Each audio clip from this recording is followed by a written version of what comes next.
where we delve into the heart of what truly matters, our families. Healthy families make healthy societies. I'm Randy. And I'm Lesli.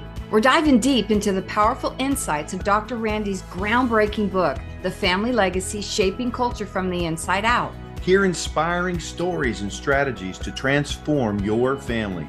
We'll explore topics like communication, forgiveness, healing, parenting, marriage. We'll cover it all.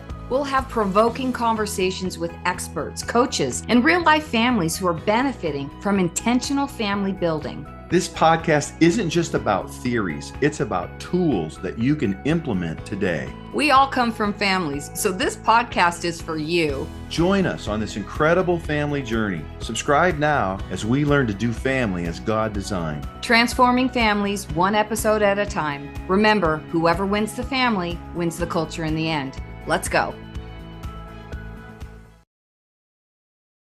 Welcome back to Transforming Families with Randy and Lesli. I am Lesli. And I'm Randy. Listen, guys, we're super excited. We're starting a new series around marriage, and it's going to culminate, I can talk this morning, into a 6-week marriage challenge that we are calling Unified. So don't check out if you're divorced or not married yet. This is rich information. It will heal you if you're divorced. It will enhance your marriage and let you know for real what marriage is supposed to be like if you're not there yet. Yeah. And this marriage challenge that we're calling Unified is all about God's design for marriage. Yeah. And it's about us choosing to do marriage God's way. I mean, there's a lot of great material out there on marriage, but we have done a lot of marriage coaching. We do a lot of marriage coaching. And we ended up sharing a number of principles over and over with our clients. And they bug us. Why don't you make this into a class? Why don't you make this into a challenge? Get this information out there. This is new. This is different. To really look at God's design and our responsibility to do marriage God's way if we want marriage to be satisfying and fulfilling. And listen, this is for you. Don't check out if you want and need hope in your marriage, or if you need healing in your marriage. If you are like, I don't even know why I'm married, really, like, what's the purpose of my marriage? Or maybe you need to be encouraged in your marriage. You're like, I just want to be intimate. I want intimacy in every way, spiritually, emotionally, physically. I just don't feel, or here's one, maybe you feel separate. You just feel like, man, I just feel like I'm doing my life my way. My spouse is doing. We kind of crossing the night occasionally. Yeah, ships that cross in the night. Down the hallway. And nice to see you. We negotiate how to do life as roommates. Or, that is really the kind of feedback that we get. Or there's so much disagreement. And we're going to talk a lot about agreement and disagreement, because that really is at the core of God's design. Amos the prophet asked this wonderful rhetorical question. It applies to so many parts of life, certainly marriage. And what is the question? How can two walk together if they don't agree? And it's rhetorical. They cannot. So wherever we don't find understanding and empathy and agreement in our own lives with God, let's start there. This inside out reality that we talk about in all of our work. If wherever I'm out of agreement with God, I'm going to have problems. This is where dis-ease, by the way, comes from. When we are separate in our own selves. We are separate. We're not in agreement with God as believers. That creates chaos and tension within ourselves. And the same applies most certainly in the marriage union when there is separateness, when we're in disagreement. Yeah, that's so good. If I don't do relationships, if I'm not kind, I have a problem. Right? If I don't do business the way God designed, lack integrity, lack good work ethic, then I am going to have problems in that business. And in a marriage, if we don't do it the way God designed it, we have disconnection. We have separation. We have, we agree to disagree, and crazy, silly advice like that is really not very wise. It's not wise. And so we are launching into this Unified 6 Weeks Marriage Challenge. We're going to talk, a few episodes around this, but I want you to join us, and I want to encourage you to go to the description below in the podcast, register. It's cheap. It's like the cost of a date or whatever for 6 weeks, 90-minute classes. where we are going to get unified in every way. And so firstly, the first challenge, talk to us about what the first challenge is. The first challenge is God's design for marriage. And choosing to agree with it. And well, of course, choosing to agree with it. So, right, like God's design for marriage is a reflection of himself. God is one. Father, Son, Holy Spirit. They're distinct, but they're one. Yeah. It's one God. And he created us in the garden in his image. Right. He created Adam, formed him out of the earth, mankind, not Adam as in the male, but mankind. And then he separated. He took the woman out of the man, who is an exact counterpart to him. And then he brings them back together, which is, the big story. This is how we started it in the garden. And at the end of the age, Jesus is coming back for the bride. It is the story that he tells us right from the beginning. It's so good. And as Adam and Eve come together as one and one in flesh, they're able to create life. Yes. And you cannot create life human-wise. I mean, now we've got test tubes and all that, but it still goes back to the very basic science and fundamentals of God's design. That's right. And you cannot escape. And so when we agree to do marriage God's way, we approach it from a place of unity. We are distinct. God in Trinity is three persons, but it's one God. Our God is one. Same in marriage. Lesli and I are two persons, but in marriage, when we come together, we fit together and we're unified. And we're unified ideally in all parts of us. You don't find any disagreement in the Trinity. Father doesn't disagree with Jesus, disagree with Holy Spirit. Like, they are perfectly unified.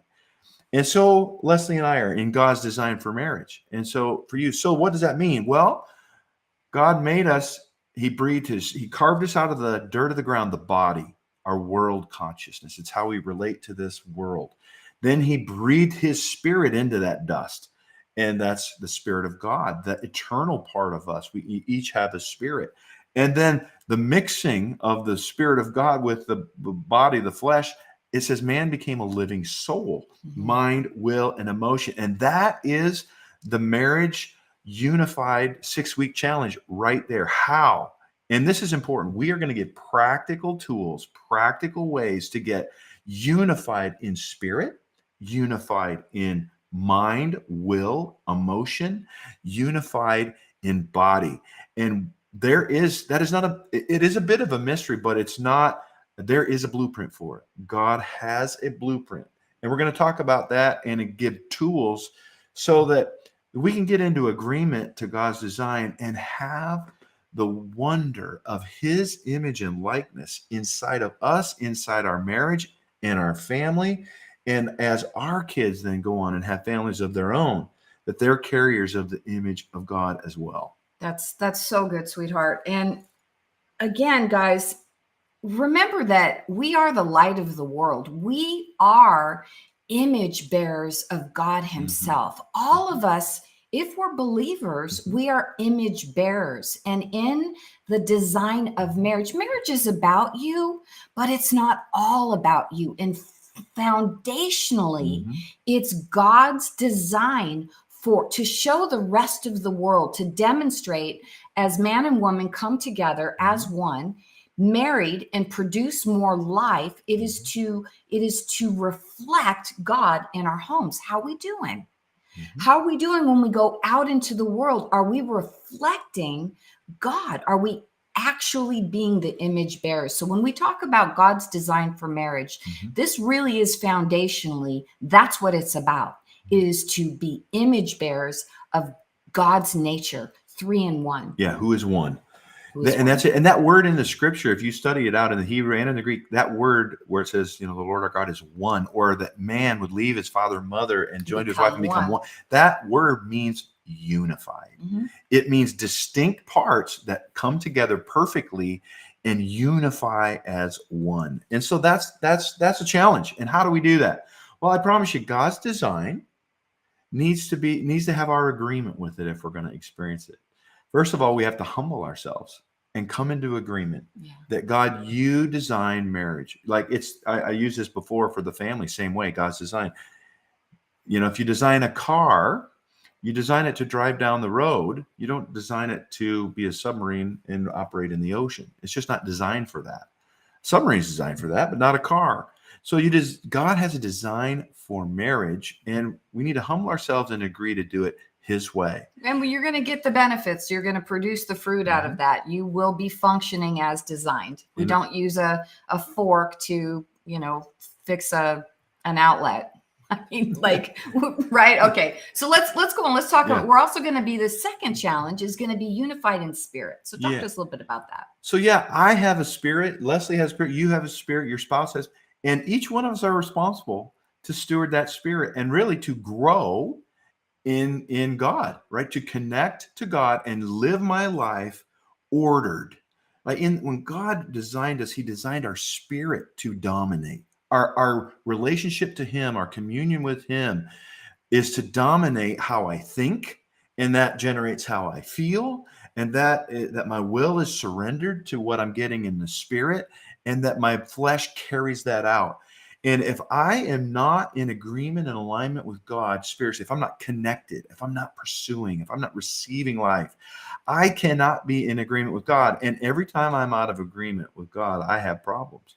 And if Leslie's not doing that, she's going to have problems. And if we're not doing that together in our marriage in a unified way, where we say we're ordering our marriage under the spirit and direction of the Spirit of God, and we're going to commune with the Spirit individually and together, and we're going to learn and grow and be transformed by that, we will not be unified in our spirit. You try to put, and I'm not picking on him, I'm just using the example. You try to put a Buddhist with a Christian in a marriage and see how the spiritual connection and oneness goes. It's not going to go well. They're not of the same oil spirit. And water.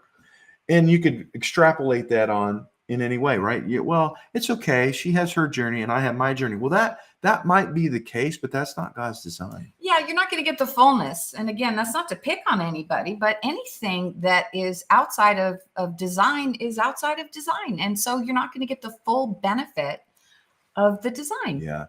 And so when we both are committed to growing our spirit with God and surrendering to him, and we do that together, and we're going to give you some tools in the challenge to do that. And then you'll go away and do it for the week, come back and report on it so that there's value that you get. But there's a lot more to that, but that's unified in spirit.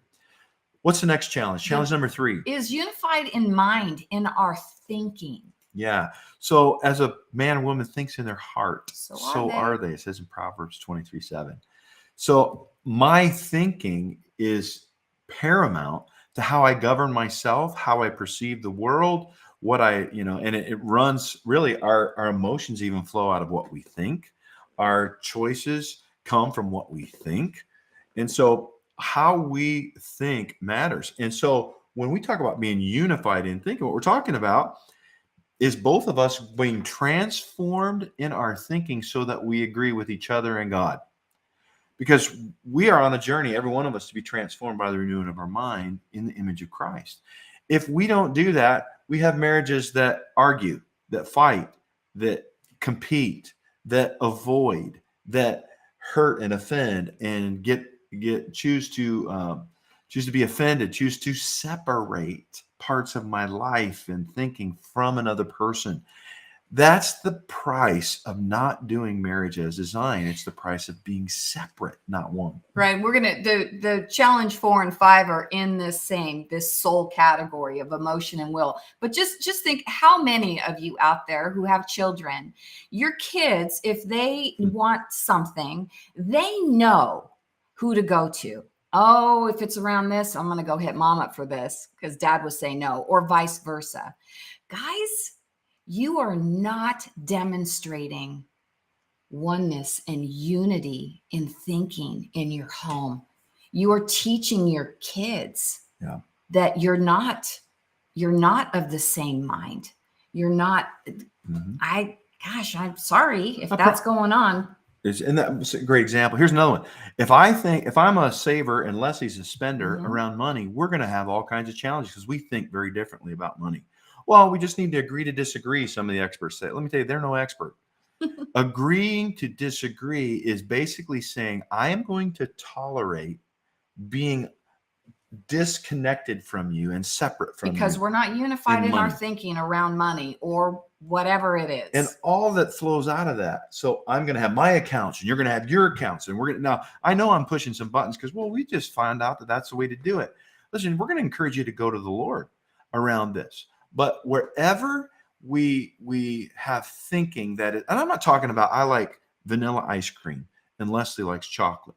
And I build something out of it. Well, we're not in agreement on ice cream, so we're not going to have marriage by God. That's not what we're talking about. Yeah, we're talking about agreement. And just to go back a second around money and separate accounts. I don't want anybody to mishear that. Yeah. There are people, they're absolutely in agreement around money, and they might have separate accounts Correct. of the discretionary or not. I never get that right.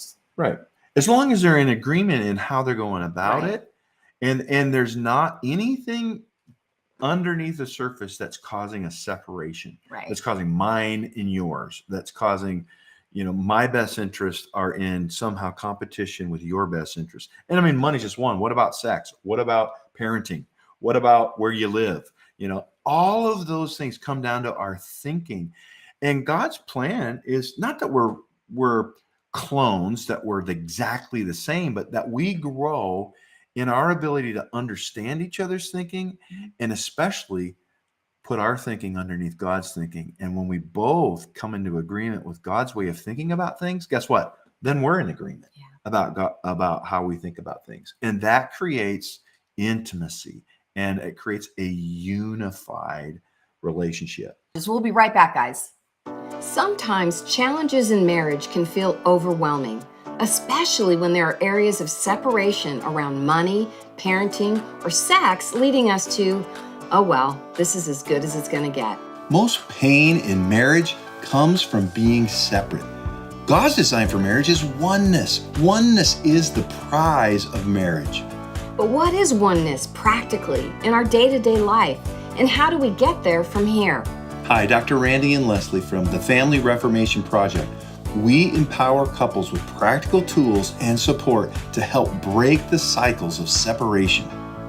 We've turned our coaching sessions for couples into the unified 6-week marriage challenge. Through 6 experiential classes and 6 challenges over 6 weeks, you will learn how to be unified in 6 key areas. Unified in design, spirit, mind, will, emotion, and body. It's not too late to transform your marriage forever. Join us for the unified 6-week marriage challenge.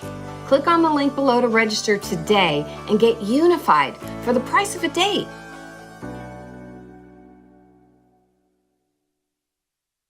All right, welcome back. We are talking about our upcoming 6-week marriage challenge called Unified. And we've talked about thinking. What does it mean to be unified in emotions? Yeah, so we've covered the challenge to be in agreement with God's design for marriage, first of all, and then to be unified in spirit, and then to be unified in our thinking. Yes. And now the next challenge, week 4, is going to be being unified in our emotion. Now, it doesn't mean that we have to have the same emotion all the time, but it means this idea of unified means that I am in you and you are in me. That was Jesus's words in John 17. Father, that I'm in you and you're in me, let them be in us. And so how Lesli feels is in me and how I feel is in her, we share in this whole realm of how we as one are feeling. Yeah, and listen, your emotions, again, it's coming in unification in all areas. And there is this, it causes separation. Well, women are so much more emotional than men are. Listen, if you take that thinking into your marriage, you've already put up a wall of separation. So we're not saying that men, and we're just going to stay with this example, that men are less emotional than women are emotional. It's not about that. It is being with each other in our emotions.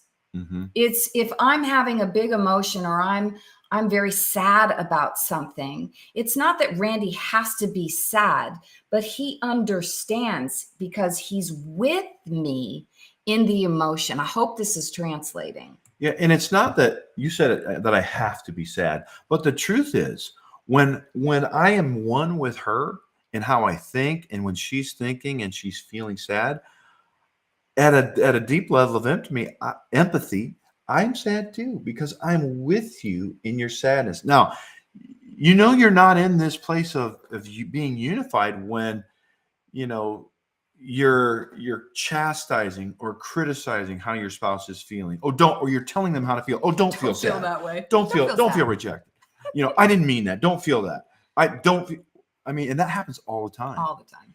And what that is saying is you are not unified in your emotions. And listen, we've talked about this before. Your feelings, your emotions are generated That's important. by your thinking. That's right. We just talked about unified in mind, unified in our thinking. And our emotions flow. Every emotion you have, I promise you, neuroscience proves it, is generated by a thought. So in order to be fully unified in our soul, if we're unified in our thinking, we both have the mind of Christ. We're both in agreement with the way God thinks about something, then that's going to translate into the emotions. And they may be demonstrated differently. Each person is distinct. Yes. In their thoughts and their feelings, but it's about coming into agreement and unification. Yeah, and that empathy that comes from oneness, from being unified. I cannot tell you truthfully how many times that Lesli and I are driving down the car and it's quiet for a moment, and all of a sudden we start talking at the same time about the same thing. It's true. The same emotion or the same circumstance. Like we are on the same page. Why? Well, because we're working these tools and these principles around doing marriage God's way, around coming into agreement with how he thinks, with what his spirit is doing, and then that drives how we feel together. And here's the goal. There is no separation. The more and more we are unified and we do marriage by God's design, we're not separate. Listen, too, as we individually are seeking God with our whole heart, which is every believer's mandate, right? You'll find me when you seek me with your whole heart. As I am seeking the Lord and I'm putting on the mind of Christ and I'm listening to what the Father is saying in any given moment, in any given circumstance, and Randy's doing the same thing, we're in agreement. And God he's not going to talk to Randy and tell him something and tell me something that's contrary to that. That would be God dividing against himself. And we know he doesn't do that. Yeah. And here's another clue that you're not unified like we're talking about. You're tolerating a lot of things in your relationship, right? I'll just put up with that. I'll just, I just don't even go there. I don't, he goes and he does this, or she goes and she does that. You do your thing, I'll do my thing. I'll tolerate it, because we all have to reach compromise. Well, compromise, again, is one of these things that is not God's design. Compromise is by definition where both parties lose to get something they want. How is that God's best? Yeah, and this is a perfect place to pop this in. In the Old Testament, when all of the laws came into being, and Moses gave men the right to write a certificate of divorce, right? You guys remember that. Then Jesus comes on the scene, and the Pharisees come in, and they're challenging him on that. What does he do? He doesn't even respond to it. He points them right back to design. And what God says, that we are to be unified in our thinking and our emotions and the next thing on there, the challenge around. Yeah, will. And here's a big one right here, right? My organ of choice, my will, what I choose, what Lesli chooses. And this is really clear and easy to see when you're not in agreement, when you're not unified around your choices, it's easy to see, right? I choose to be lenient with my kids when they mess up. Maybe a spouse chooses to be, and this isn't the case necessarily, but we're different in how we think about disciplining our kids, or we're different in how we think about sex and physical intimacy. We're different about how we think about money, about where we live, about how long it takes to get the honey-do list done. We have all of these things where we make different choices, and Frank, we want it my way. Right. And we get into this place, just back up a bit on this compromise. That's what compromise is. Jesus said Moses gave that law because The hardness of the heart. The hardness of the heart. Yes. So I want you guys to catch that and tie that together. It's really important. This compromise, agreeing to disagree, is outside of design. And tolerating, and it leads to problems. And a lot of marriages, and we deal with a lot in our marriage coaching, it's like, well, how do I get my spouse to give me my way or see things my way? And there's a fight for my way. What causes quarrels among you? Oh, go back and read James 4. And it's a reflection of our individual lives with God. We fight with God all the time, if you're honest, to have your way, or like for me, my way instead of God's way. And wherever I'm in disagreement with him and I want my way, I have consequences of that. And the same is true in marriage. And so we give you tools in the marriage challenge to be able to look at decisions that you're making, and we develop what we call a decision matrix. How will you agree to make decisions as one, unified? It's a powerful tool, and it really is revolutionary. It is to how people, live in their marriage and make decisions. So those are the first 5. We're going to wrap this challenge around unified in flesh and our body. And we're going to have a real candid conversation around sex. Did you hear how the tone of her voice changed? Yeah. What is it? I tell you, this is one of the major disagreements, pain points, challenges where couples and marriage they're disunified. They are not unified around meeting each other's needs sexually. Yeah. And even in the body, necessarily. Sometimes, I don't want you to go to the doctor. If we find couples that have, they don't want to spend the money, or they don't want to have this, like there's not agreement in how we meet one another's needs sexually or in our bodies. Mm-hmm. And some of you are listening and that's true. And you're like, man, if you got a tool to fix that, I'm in.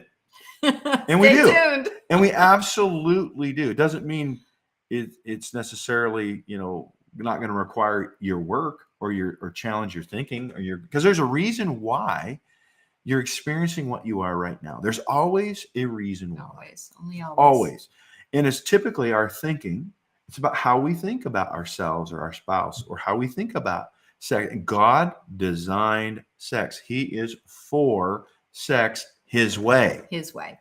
And he's very clear what that way is. And so it's vitally important that we understand to be unified in God's design for marriage, in our spirit, to be unified in our mind, how we think, in our emotions, how we're feeling, to share that as one in agreement and in unity, and our decision making, that we make things as one. And finally, how we relate to one another, meet one another's needs physically and sexually. It is a recipe for heaven on earth. Indeed.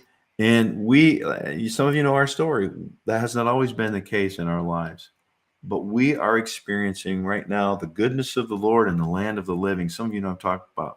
We are married a number of years now. We have yet to have an argument. We have discussions. Unity, oneness is the prize of marriage. So stay tuned, guys. Yes, we hope to see you. Look below. Plan on joining us. We're going to have a few more podcast episodes around this to go a little bit deeper, but the 6-week marriage challenge called Unified, join us. And remember, whoever wins the family wins the culture in the end. See you next time. Soon. That wraps up another inspiring episode of Transforming Families with Randy and Lesli. We hope that today's conversation has left you feeling empowered and equipped to take action. Remember, transforming families begins with transforming ourselves. Let's be intentional, loving, and persevere. You're not alone. We're right here with you. We believe Proverbs 24:3, wise people are builders. They build families, businesses, and communities. Through intelligence and insight, their enterprises are established and endure. Thanks for joining us today. We encourage you to stay connected with us on social media, join our email list, and learn more about our resources and classes at the Family School by visiting thefamilyreformationproject.com. Remember to subscribe, share with your loved ones, and spread the word about transforming families. We'll see you on our next episode. And remember, whoever wins the family wins the culture in the end.